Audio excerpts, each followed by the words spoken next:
guys, welcome back. It's been a crazy week for me and for my extended family. The woman who basically raised me passed away. She was in her 90s. She lived a long life.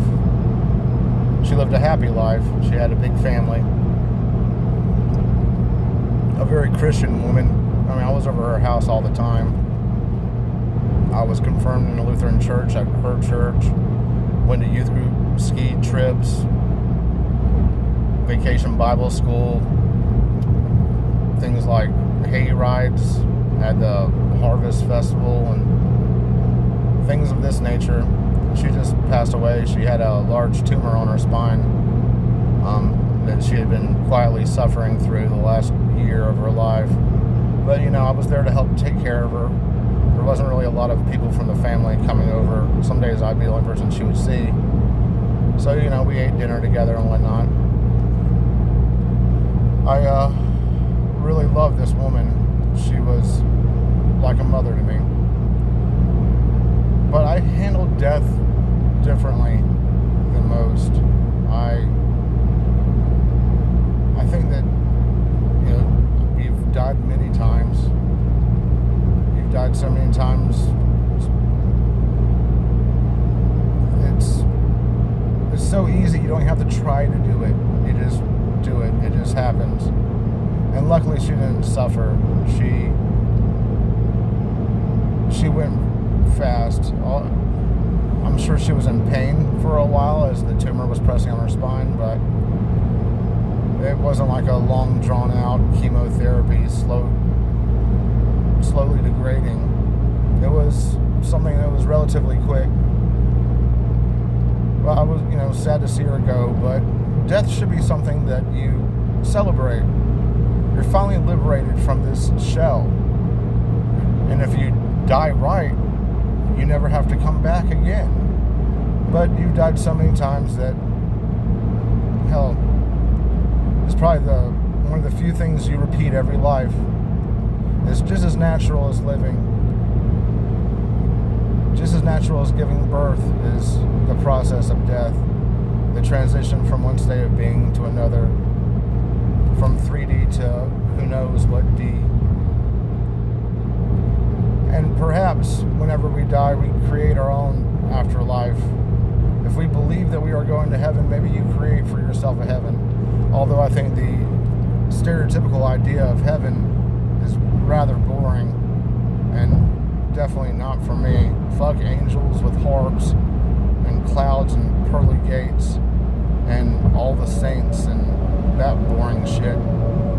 Like Mark Twain said, if you can't smoke in heaven, I don't want to be there. So, I don't know.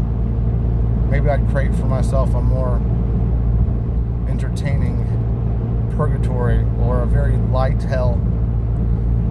But earth itself is hell. You have to suffer through this hell in order to achieve nirvana, in order to achieve the kingdom of heaven.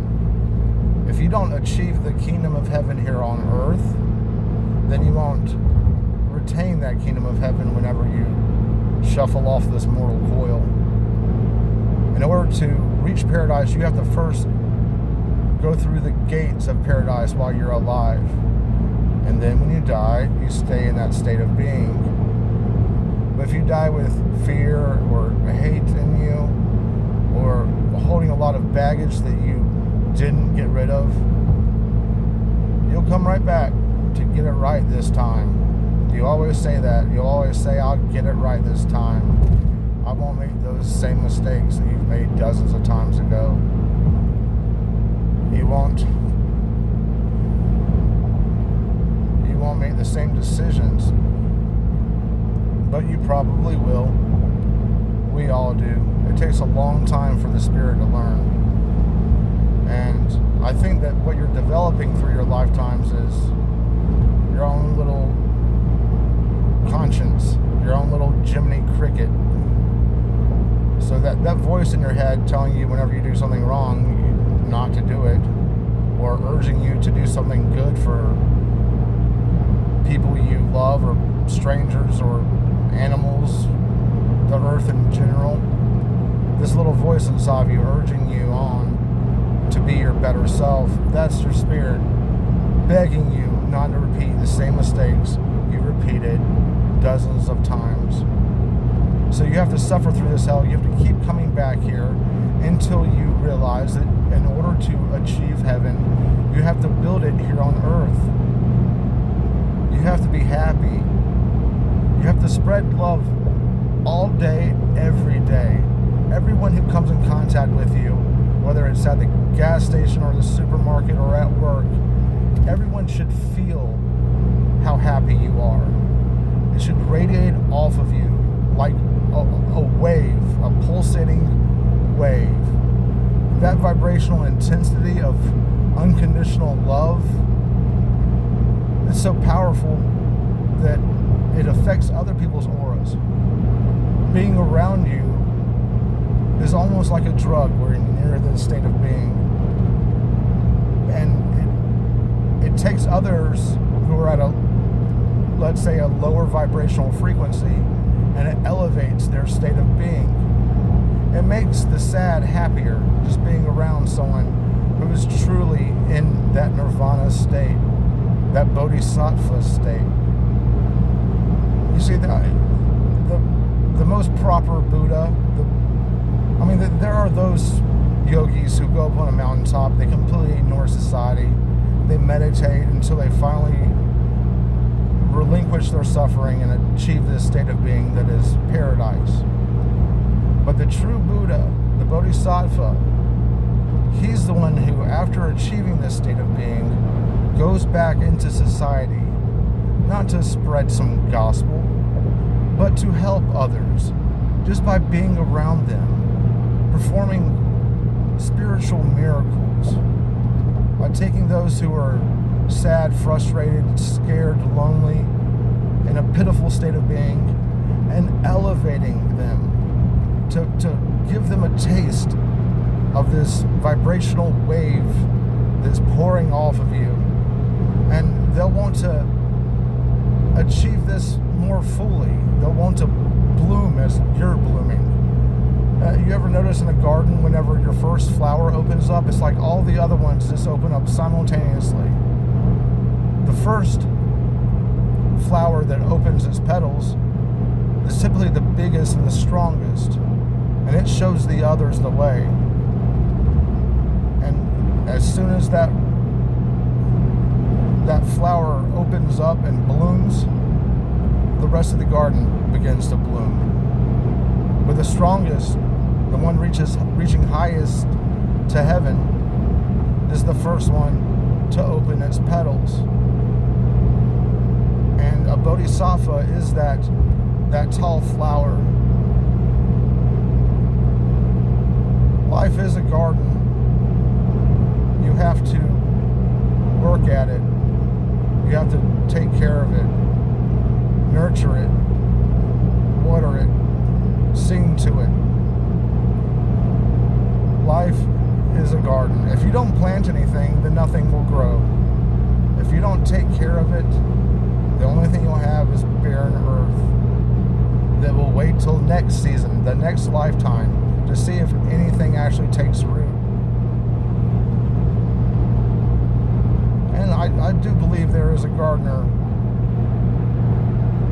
This is your highest, higher self, the ineffable one, God, if you want to call it that, the summation of all spiritual energy that has ever lived, ever will live, and currently lives in this entire universe, this entire multiverse. The summation of that spiritual energy and the hive mind consciousness that results from the existence of this spiritual entity, that is God. And tapping into that God, it feels like omniscience, because you become part of a hive mind of every being that has ever existed. So you know all, because all is a part of you. You're omniscient. You're able to be everywhere at the same time, because you are everywhere right now.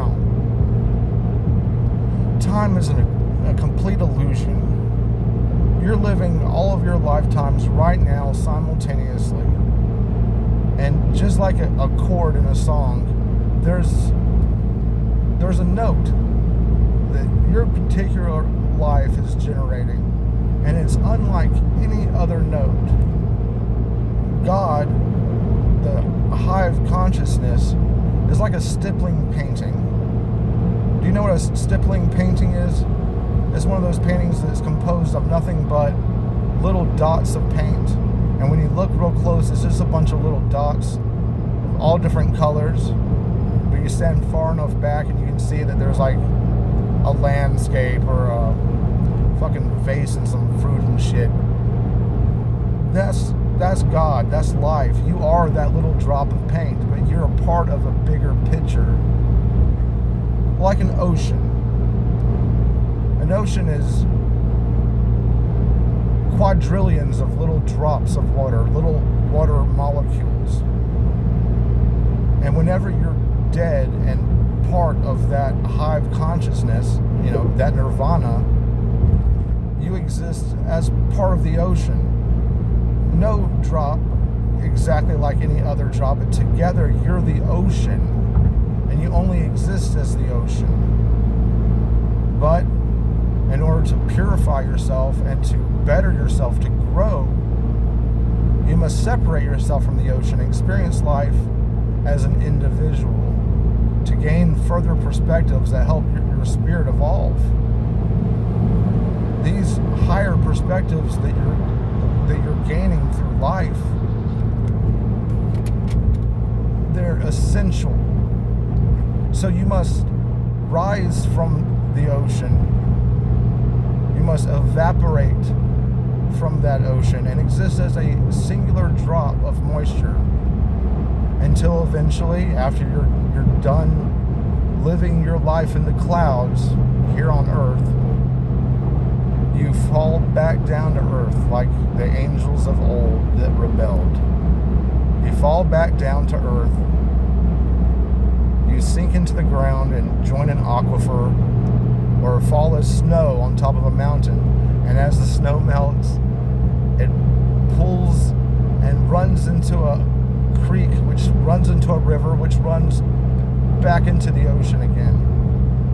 The truth is that that drop of water that evaporated off the surface of the sea, that drop of water is the sea. It carried the sea with it. Its memory of the existence as the hive consciousness. That drop of water in the air, that cloud, dew droplet, was the entire ocean.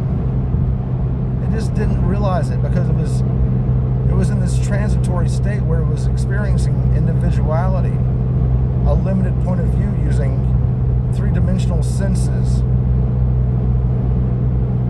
That is life. We must all return to the ocean. A lot of us are stuck in this constant state, this rotation.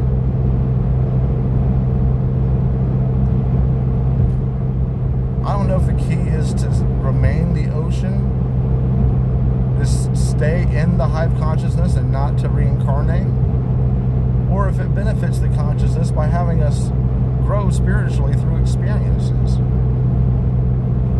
I think what the key is to, as that droplet of water, as that individual consciousness who has five senses and a brain and the ability to operate in this three-dimensional reality, I think the key is to acknowledge, to live like you are still in the ocean, to acknowledge it and to make it your reality,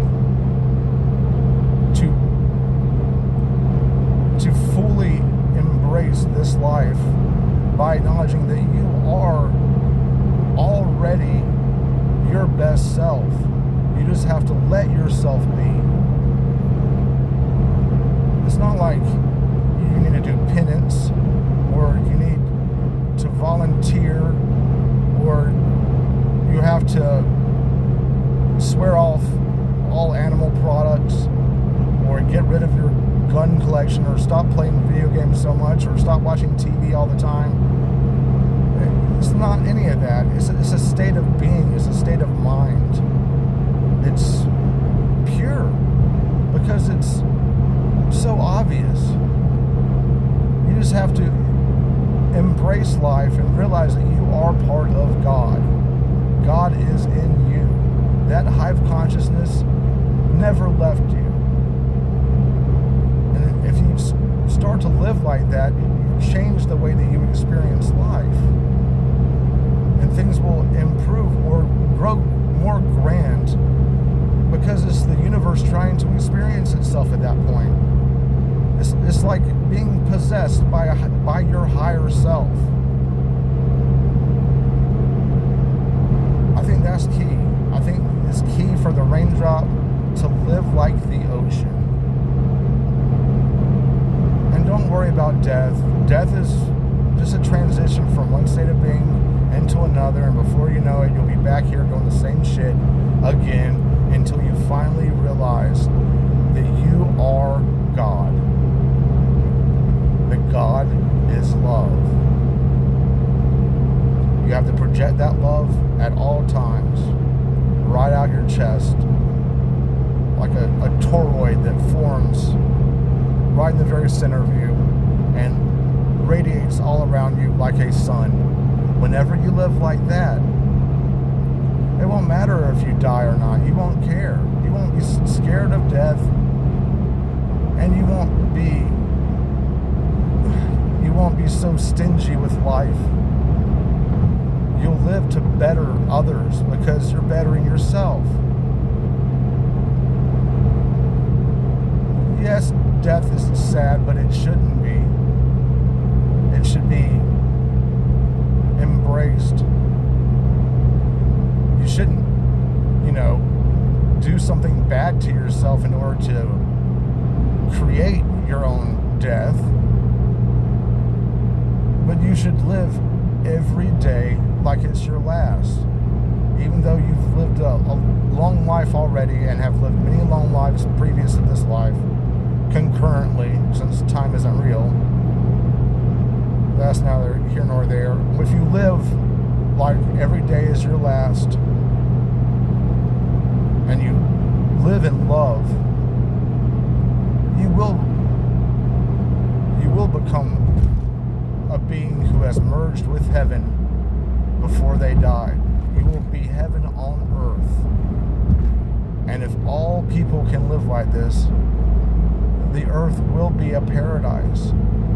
If you help craft that with everyone around you, if you try to love everyone you meet, and that love spreads, there's this viral point where love just outweighs all. No matter what media or the government does to try to stamp down that love, they won't be able to, because reality is still real.